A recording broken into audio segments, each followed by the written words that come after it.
Thank you for joining us for another eMarketer Tech Talk, where we host amazing guests from all areas of media, ad tech, and MarTech. I'm Jeremy Goldman, Senior Director of Client Briefings at eMarketer, and today we will be learning the critical role of data science and technology in crafting hyper-personalized experiences, from the activation of contextually targeted media to improve loyalty and increase customer lifetime value. I am joined now by my special guest from Intent HQ, Jonathan Woolf, Chief Revenue Officer. Hey, Jonathan. Hey, Jeremy. Thank you very much. Delighted to be here. I'm delighted to have you with us for your great presentation that everybody's going to hear in just a second. And reminder for those of you at home or in the office, afterwards we will be opening it up for questions about what you've learned. So just use the chat window to submit questions for the Q&A and to communicate with your peers. So Jonathan, before you get started, I want to ask you, what do you mean by art and science in this context? Yeah, thanks, Jeremy. Great question. The science from our perspective is really making sure that we are at the bleeding edge of the technology, the capabilities, and that we're able to offer that to our clients. The art is slightly more nuanced. The art is really to get to the point that ultimately, what are we looking to do? We are looking to understand our customers as well as we can. Our customers are human beings. And if we just rely on the technology without applying that human touch, then we're going to be missing the point slightly. But one of the interesting things is that the technology now is getting so advanced that we can actually use it to understand the individuals at a very human level. So I'll be talking a little bit about that. Right, let me get into this. Just by way of introduction, as Jeremy said, my name is Jonathan Woolf. I'm the Chief Revenue Officer for Intent HQ. For the previous 10 years, I was a customer of Intent HQ. So I was at the telecoms giant Telefonica, both operating at a group level across Telefonica Digital. And then for the last 8 years within Telefonica UK, who are probably better known to many as O2, where I ran the personalization program, all of the customer engagement activities. We brought the very latest technologies in, including Intent HQ, to really drive personalization, which gave us a number of benefits. But the question is, I suppose, for many of you, what do we mean by hyper-personalization? So I've planted a few little seed thoughts here. This is not an exhaustive list by any means, but the sorts of things that we do to make that engagement have a much better chance of landing in all senses. So for instance, what type of content does the customer prefer? What tone of voice should I use with the customer? Which format works best for the customer, whether we're planting an advertisement or whether it's a personalized message to the customer? When, of course, is the best time to engage with the customer? And one of the things I'm going to talk to you about today is how we are leveraging something called Edge AI to really understand and help our customers understand what the customer is doing the rest of the time when they're not engaged with their particular brand. One of the key points for us is really to be thinking about relevance. If we can help our customers to be relevant with their customers, then you've solved a huge problem. And if you can really pinpoint what that means, we talk about and we think about helping our customers to understand their customers better than anyone else. As a result of that, you, of course, improve the customer experience, but you drive up the commercial uplift in an intelligent way, and you save a huge amount of costs. And we're going to be talking about how we leverage the Edge AI capability, but also something called causal AI under the hood as well, to make sure we're able to focus right in on the sweet spots that can generate the best possible return for the customer. For those of you that don't know, just a few little credentials before we get into the meat of the presentation. We are the AI Company of the Year in the UK. We won that award about 5 months ago. I'm super proud of that. Competition, very hard.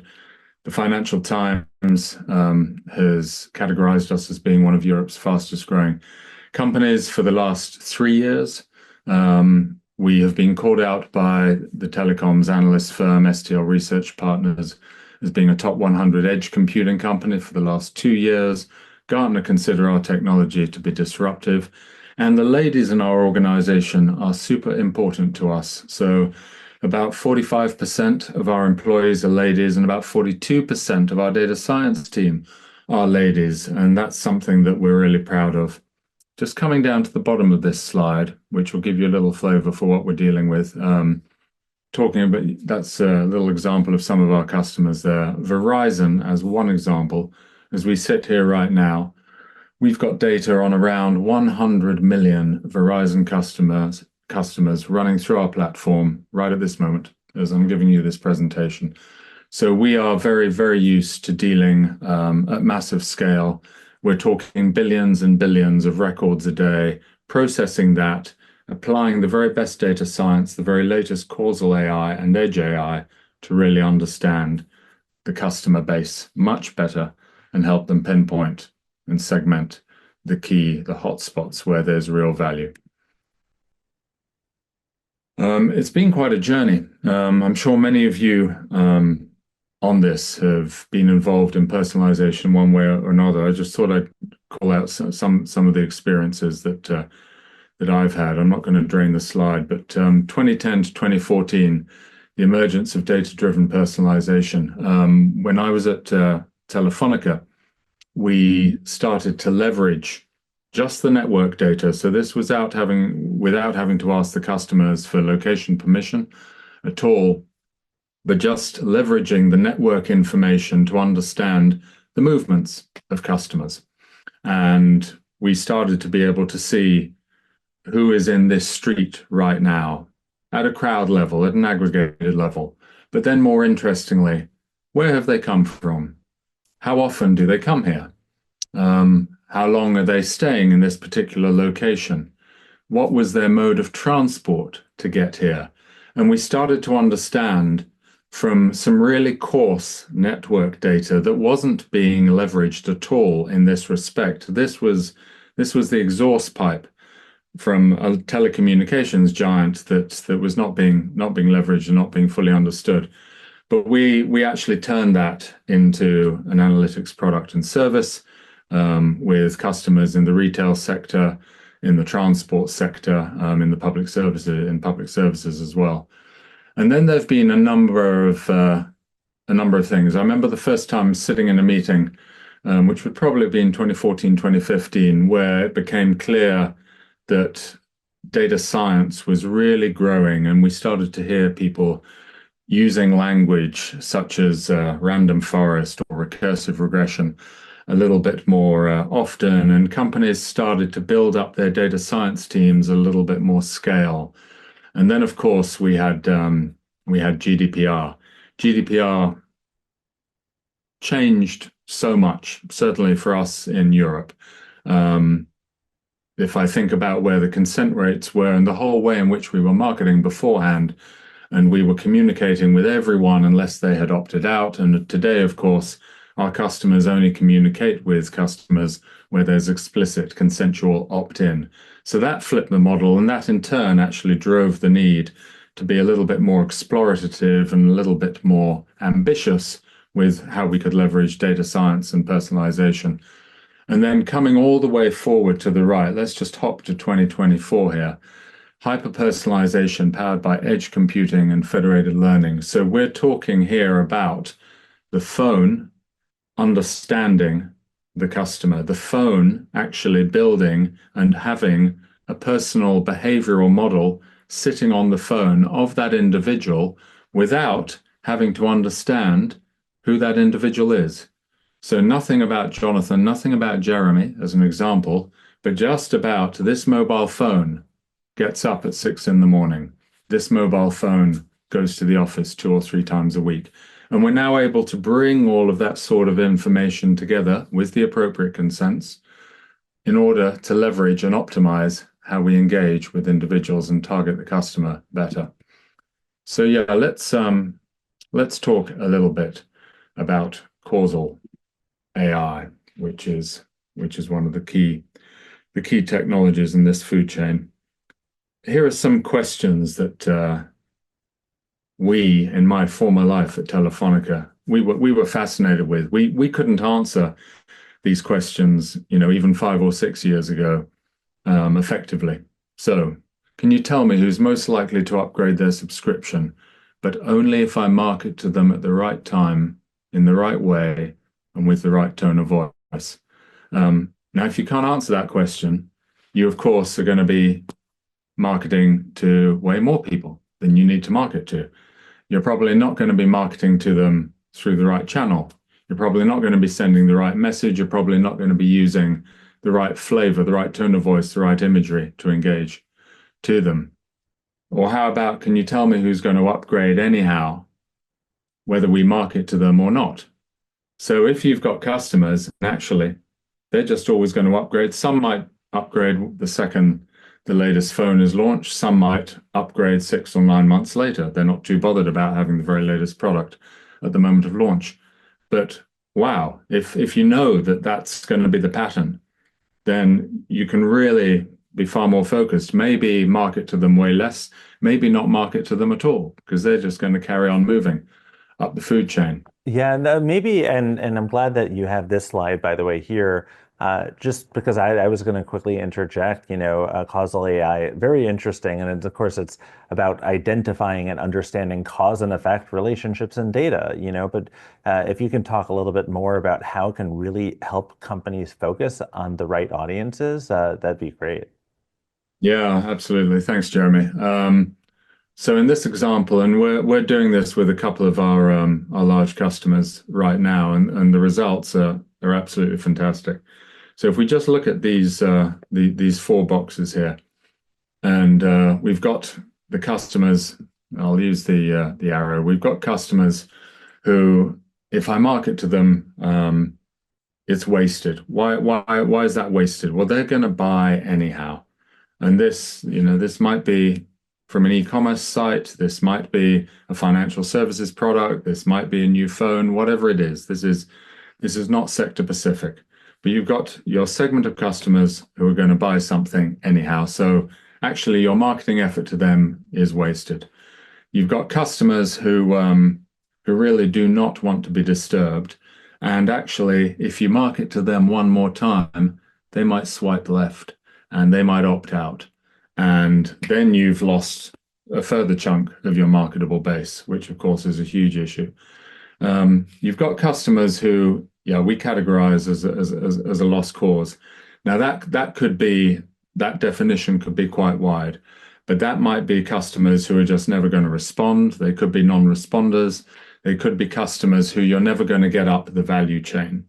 But what about this little segment here in the top right, the persuadables? Now, the persuadables.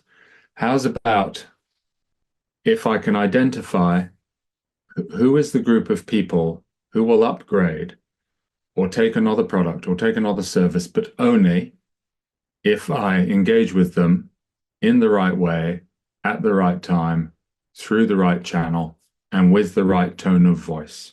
And of course, talking to them about the right product, service, whatever it may be at that moment. So where we do that, we allow our customers to massively reduce their marketing whilst increasing their revenues and their profitability as well. And so we use the causal AI capability to find a much simpler way, to give our customers a much simpler way to answer the hard questions. So, and there's some examples here. Who is most likely to pivot to a non-churner if we contact them? What offer or channel is most likely to make them pivot? What would have happened if we targeted fewer people? What changes to imagery or message copy have an impact? Of the 20 creatives we've prepared, which one's most likely to resonate with the customer? And then we can start to have some real fun, and we can start using the latest state-of-the-art capability to predict the take rate for any engagement activity across any product with any customers. And we can say, right, okay, I want a really focused segment of customers that's going to give me a really positive, a really high, above average take rate? Or actually, if I wanted to fan that out and I was prepared to accept a lower conversion rate, what might that look like? What might my returns look like?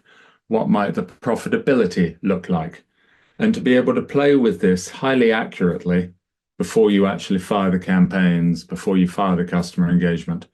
So this is a very different world. The data science and the AI now has got to a place where we are able to predict the likelihood of success rate far more accurately, where we're actually able to say, for this particular commercial objective, can you give me the best audience? Can you let me play with that a little bit? Can you let me sort of decide myself, or actually, I'll just let the AI choose and give me the results that I'm looking for.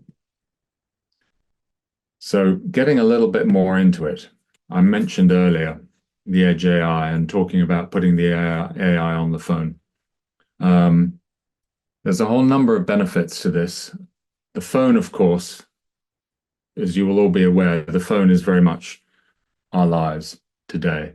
So we use the phone for everything. We get up with it, we go to work with it, we come home with it. It understands our habits. What if we could really use that to understand the habits of the individual, but to do that in a privacy safe way, while safeguarding the identity of the individual, and whilst building that understanding of the individual? Why does it build that understanding so much better? Whether you're engaged with a bank, whether you're engaged with an e-commerce retailer, whether you're engaged with a mobile telecoms company, your engagement with them is only for a certain amount of time. You're engaging with the brand. The phone is always with you. It's always in your pocket. It sees your patterns outside of when you're engaged with the brand. And the technology has come on. So we are now able to embed an SDK in our client's app or in their apps that, whilst using less than 1% of battery life every 24 hours, so completely non-intrusive from a power and an operational perspective of the phone, and completely unseen as far as the customer is concerned, we are able to start picking up a whole variety of additional anonymized signals. So the default mode here is that we capture the data in an anonymized fashion. So as I said earlier, nothing about myself, nothing about Jeremy, nothing about any of you who are kindly listening right now, but just about this phone is getting up on a Tuesday at 6:30 and going to work. This phone on a Thursday stays at home and goes for a run first thing. And we start to see and understand the patterns and the cycles of behavior. Mode one, the default mode, we keep this entirely anonymized. We keep it all on the phone, and none of that data, no personally identifiable information ever comes back. Mode two of operation, we enable our customers to join it up.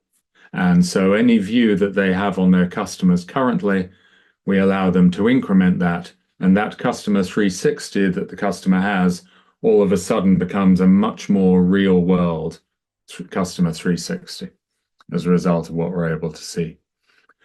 Some of these additional signals transform the predictive capability. Now, this is just one example. You guys will be either yourselves or working with teams in your company, in your companies, who run a whole bunch of very sophisticated models, whether they're predictive, whether they're adaptive, whether they're prescriptive, whatever they may be.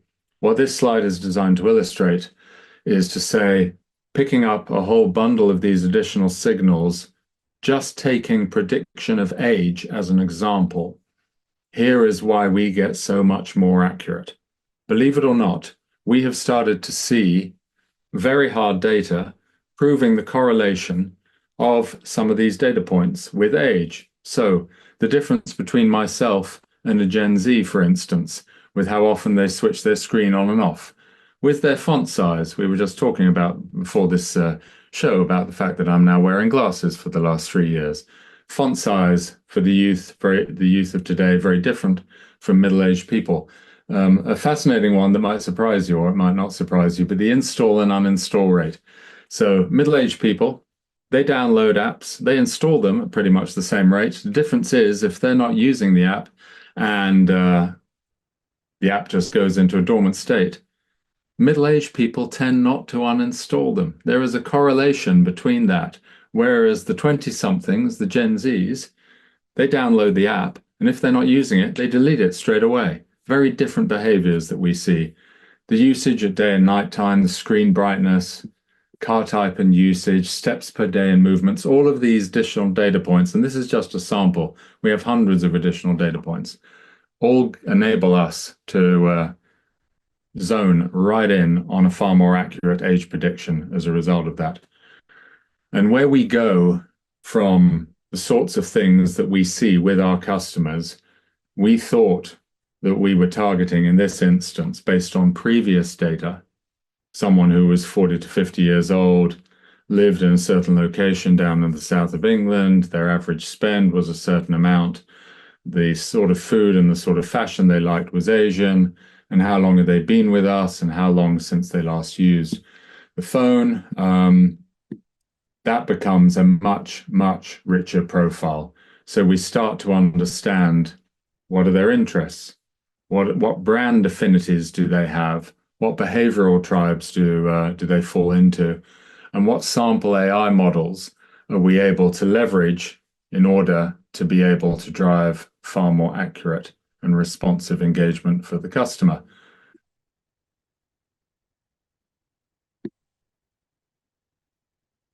Just to give a little flavor for what we're talking about, with the Edge AI, we can now see the customer's actual journey during the day, during the week, during the month, during the year. But the AI on the phone, one of the patents that we have, allows us to optimize the moment of engagement, allows the AI on the phone to choose when is the optimal moment of engagement. Now, that optimal moment could be when I pull the phone out of my pocket and I go to take a call, or I pull the phone out of my pocket to open up an app, but I'm using the phone. At that moment in time, the phone says, oh, okay, Jonathan's now using the phone.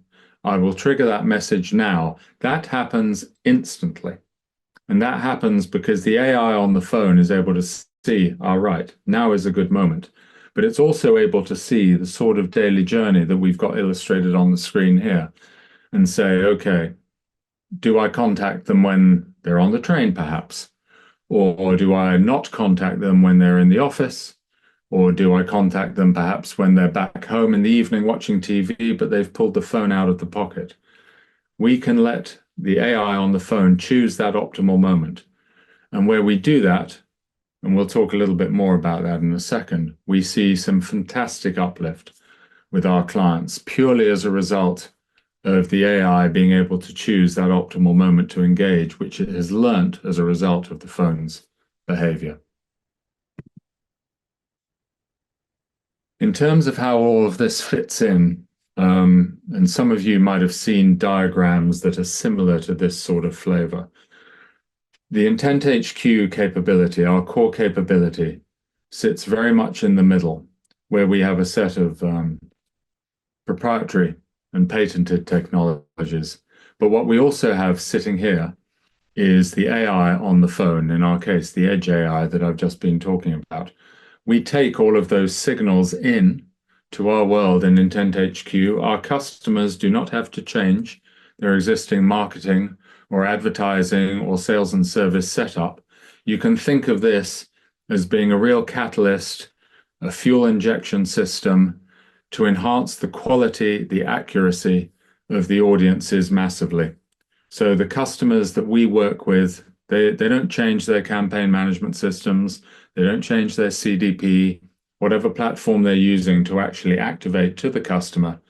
But all of a sudden, they're getting far more pinpoint audiences that are producing far higher conversion for them. Now, it wouldn't be appropriate to go through this sort of presentation without talking a little bit about something that's right at the heart of what we do. and has to be at the heart of what we do. Um, Privacy, I touched on GDPR right at the top of the presentation, and GDPR is not alone. There's plenty of other legislation that's come through. But one thing that we've seen, and we are engaged with customers all over the world, we see very similar fundamentals to much of what was written about in GDPR. And so for that reason, we have to make sure that our customers are able to process the data completely safely and securely. So we apply a number of techniques, privacy enhancing capabilities, to make sure that we can totally mitigate the chances of any re-identification of the individual.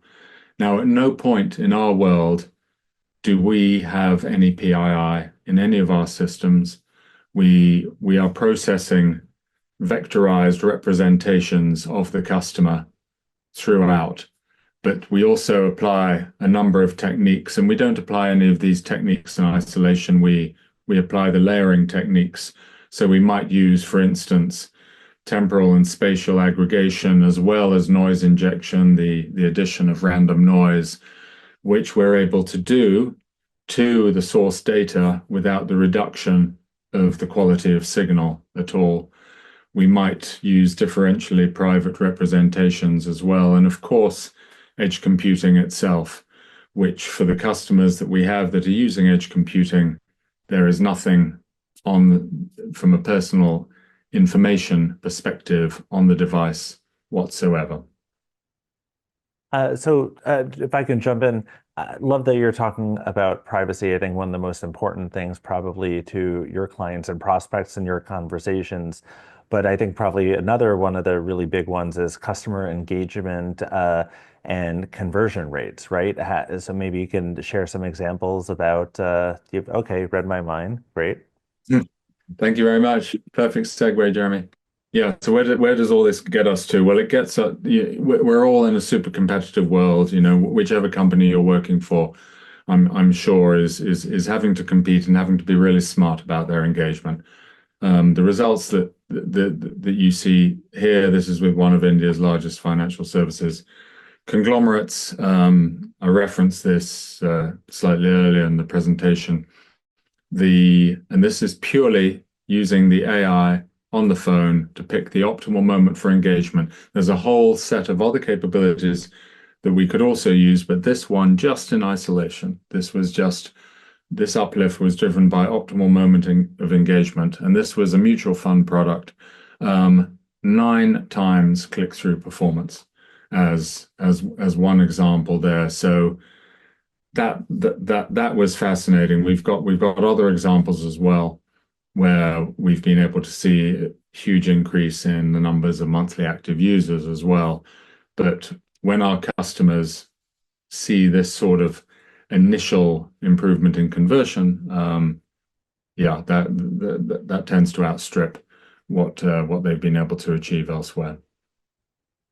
So maybe one other question I was very curious about here as I'm looking at this is just how can an AI model align with or just influence brand's messaging and just make sure that personalization is done in a meaningful way, right? I think that's probably a question that you get asked often.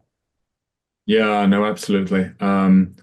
We know one of the things we often do with our clients, we allow them to fulfill the commercial targets by really understanding their customer base so much better and segmenting that with the benefit of all of these additional data points and these additional insights that we're able to provide at a human level. So therefore, yeah, consider if we wanted to sell an Apple Watch or if we wanted to upgrade a customer, how we might want to. And it's almost common sense when you think about it, but we've not had the technology to be able to do it. If I'm into active sports and I'm running 3, 4, 5 times a week and I'm out on my mountain bike at weekends and we are able to identify with our customers, okay, it's a telecoms customer, let's say. We want to sell, identify the audiences who we can sell an Apple Watch to. Let us engage with those individuals contextually. So that means not just the right message at the right time through the optimal channel, but how can we optimize the imagery? How can we optimize the text so that it is most likely to resonate with the customer? Equally, if we had a customer who is into high-end fashion, we might position not just a very different product, but we might position that message on that very different product in a very different way, with imagery that is going to resonate, with scripting that is going to resonate as well. Now, we can use this, of course, in today's world, and we are using this already in conjunction with the latest Gen AI to automate the generation of the right image, to automate the generation of the right text as well. And again, you can make that decision as to whether you choose that. But when you're doing this at massive scale, so when you're dealing with customers who've got anything from 20 to north of 100 million customers, and you want to be optimizing all of the marketing and campaigning activity across that, to be able to automate this, not just to find the optimal audience and to understand what is the likely uptake going to be, but then the final cherry on the cake, being able to give them that message in the right way with the right imagery. That is where we start to see the uplift. And again, this sort of thing, I remember talking about this a few years ago, but back then it was, well, number one, we didn't have all the tools and the capability to be able to do this. We couldn't get such a good understanding. But number two, where we could say, oh, they're into sports. Yes, they're into tennis. Let's maybe message them this way. Let's use that image. That had to be pretty manually set up. There was a lot of work for people to tag the various systems in the content asset library and be able to tie that together with messages. We don't need to do that anymore. We can automate so much of this now and generate the great uplift and the great results. One of the things, just a final note to finish on, and again with another large customer of ours, the sorts of uplift that we see across a variety of different audiences. Telecoms customers, as many of you will be aware, for a long time have been looking for substantial and significant alternatives to the traditional revenue sources. So beyond just selling phones, beyond just selling airtime, looking at selling all of the adjacent services, many of our telecoms customers have also moved heavily into financial services products as well. The sorts of audiences that we're able to generate, whether it's for content, whether it's for additional perks and rewards, partner audiences as well, which is a huge part of what we do. We see in this particular example, these 10 behavioral audiences alone generating an incremental $20 million in annual subscription services revenue as one example. Certainly, having been a previous customer at Telefonica for an 8-year period, the incremental profit that we were able to generate there was just above 100 million pounds in controllable contribution over that time.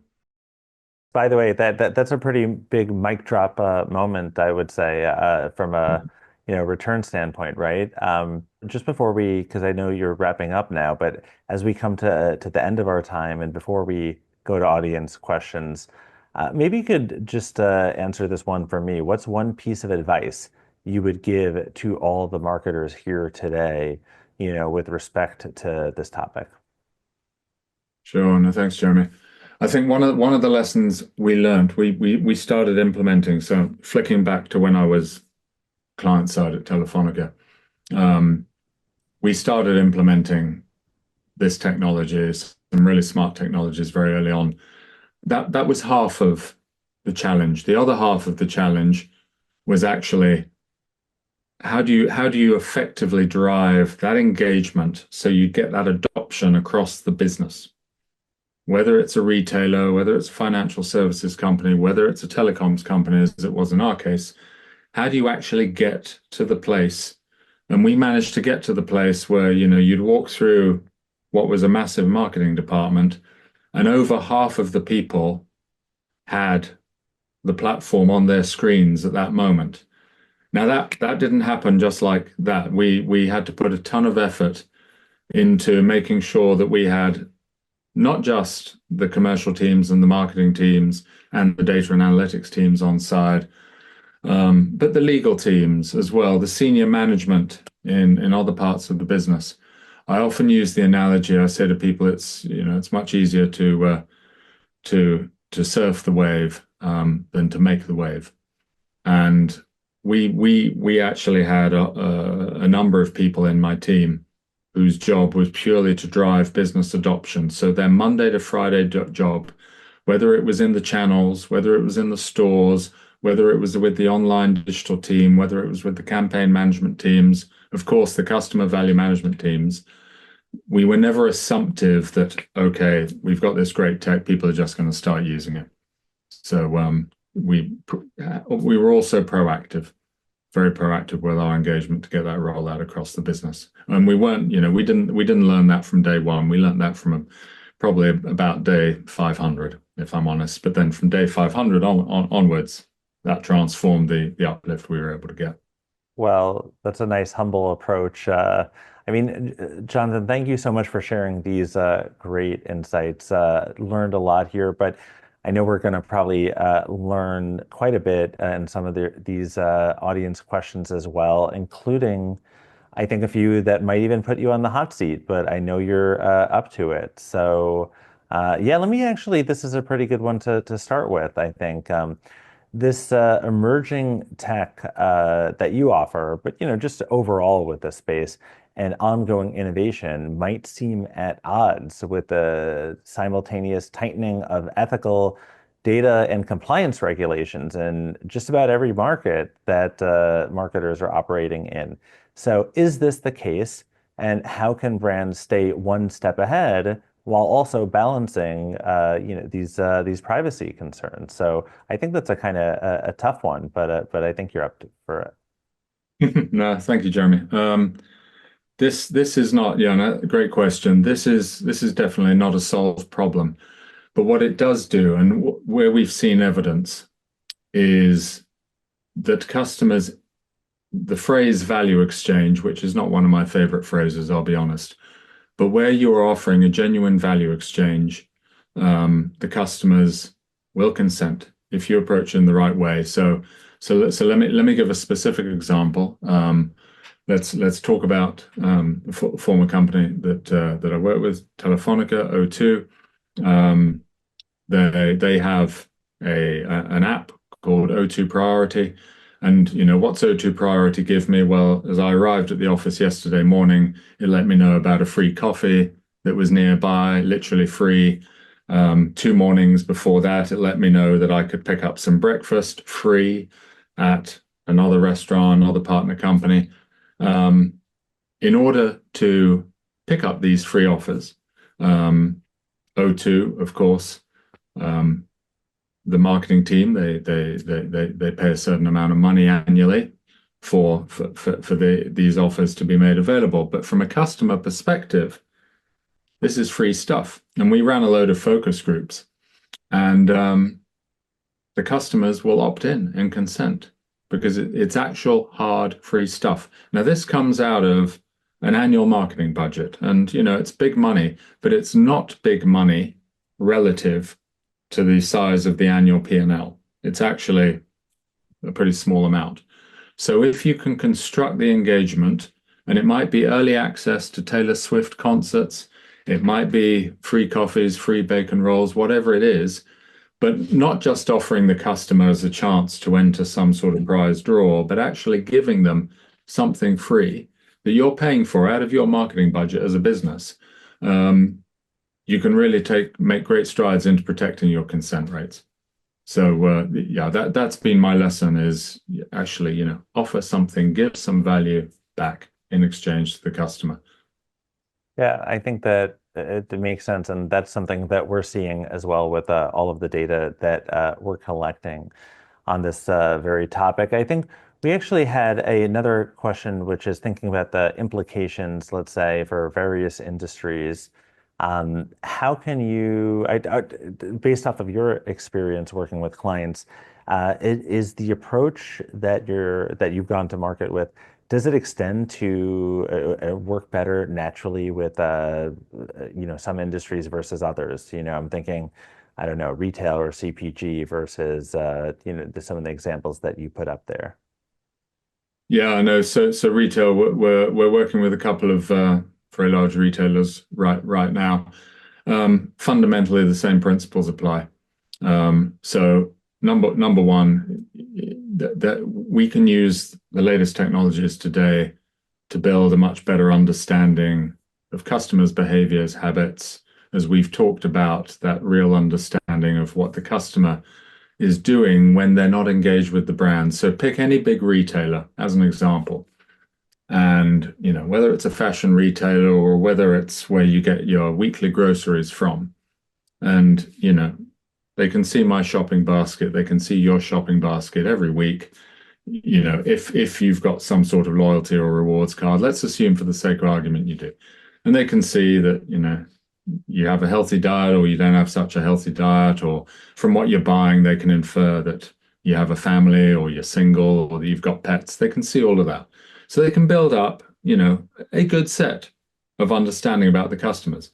They are still blind to what the customer is doing the rest of the time. So it's great that they've got all that information on the weekly shop, and it's great that they can build up all of that analysis. But they are still pretty blind as to what the customer actually gets up to. Does the customer, what are the customer's travel habits? Do they travel abroad? And how do they travel abroad? With what frequency? Are they highly active individuals, or are they couch potatoes? Are they, whatever the habits may be, do they go and visit art galleries?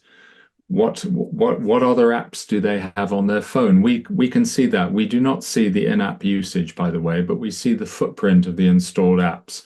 All of these things can give us additional signals. Then you can take that information and leverage that to understand your customers better, and then apply the same principle and not market to the ones too much who you don't need to market to, because actually that'll put them off, but really focus on the sweet spots, on So I where think, there's gold. yeah, no, this is that's a great answer. There's actually people are really trying to stump you today, but we had one came live during the Edge AI section.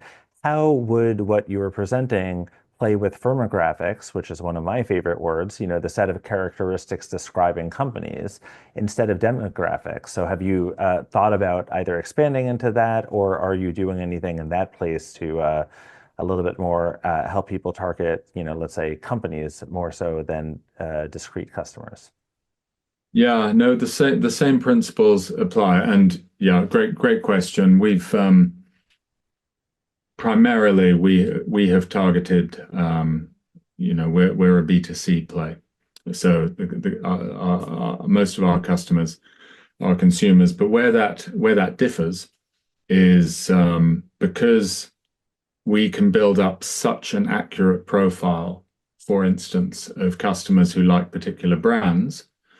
We can then, there's a huge data monetization play that we've been running, successfully for years. So one of the things that we actually have live in Spain with Orange is where we take the anonymized Orange customer data, but we marry that with financial payment and transaction data.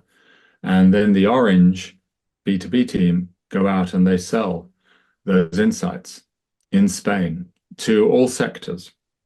So whether it's health insurance, whether it's fashion, whether it's retail, whether it's travel, whatever it may be, what does it give those sectors?